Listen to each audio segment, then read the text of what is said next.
Assalamualaikum dan salam sejahtera. Nama saya Cikgu Syuhaida dan hari ini kita akan belajar satu tajuk kecil dalam bab 10 iaitu Kuar Angkasa. Tajuk ini adalah sebahagian daripada pembelajaran sains tingkatan 3.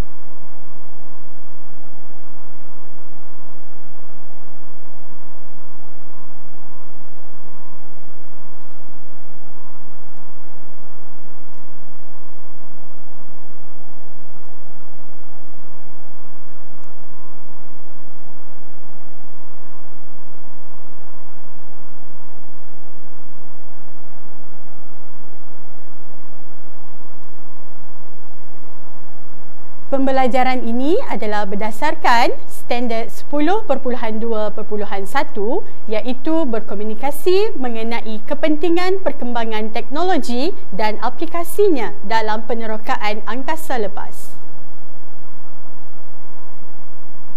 Baiklah, apa itu kuar angkasa atau prop angkasa? Kuar angkasa atau prop angkasa ialah kapal angkasa yang mengumpulkan maklumat dan menghantarnya kembali ke bumi. Berbeza dengan satelit, kuar angkasa tidak mengelilingi bumi tetapi ia bergerak jauh ke dalam sistem suria.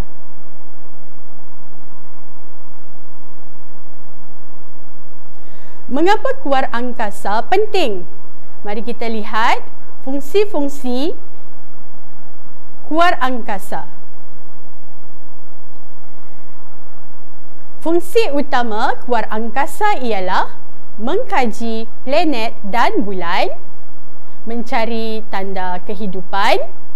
Ketiga, menghantar data ke bumi menggunakan isyarat radio dan menguji teknologi baru yang mungkin digunakan dalam misi angkasa masa depan.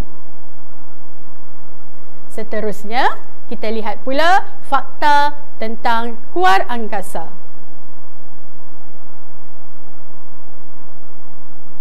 Terdapat beberapa fakta menarik yang perlu kita tahu. Kuar angkasa pertama ialah Luna 1 yang dilancarkan oleh Kesatuan Soviet pada tahun 1959. Terdapat kuar angkasa yang masih menghantar data walaupun sudah berpuluh tahun berada di angkasa. Kuar angkasa bergerak secara automatik atau bergerak sendirinya menggunakan komputer dan arahan daripada bumi. Sekarang masa untuk kuis. Baiklah, mari kita uji sedikit pemahaman tentang topik ini dengan menjawab beberapa soalan kuis ringkas.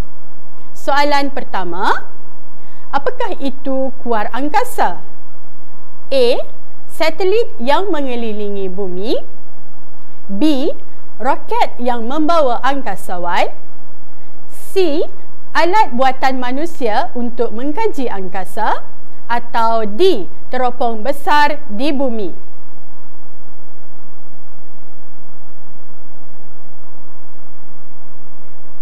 Betul, jawapannya ialah C. Alat buatan manusia untuk mengkaji angkasa.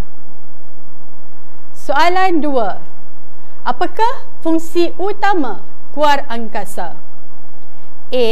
Mengelilingi bumi untuk siaran TV. B. Mengangkut penumpang ke angkasa. C. Menghantar manusia ke bulan. Atau D. Mengumpul maklumat tentang planet dan bintang. Tepat, jawapannya ialah D. Mengumpul maklumat tentang planet dan bintang. Soalan terakhir.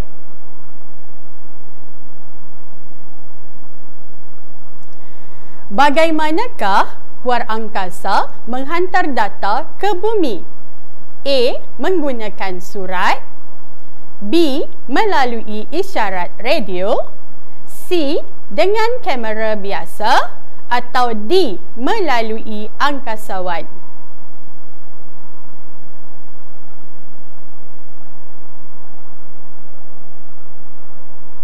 Tahniah, jawapan anda betul. B. Melalui isyarat radio.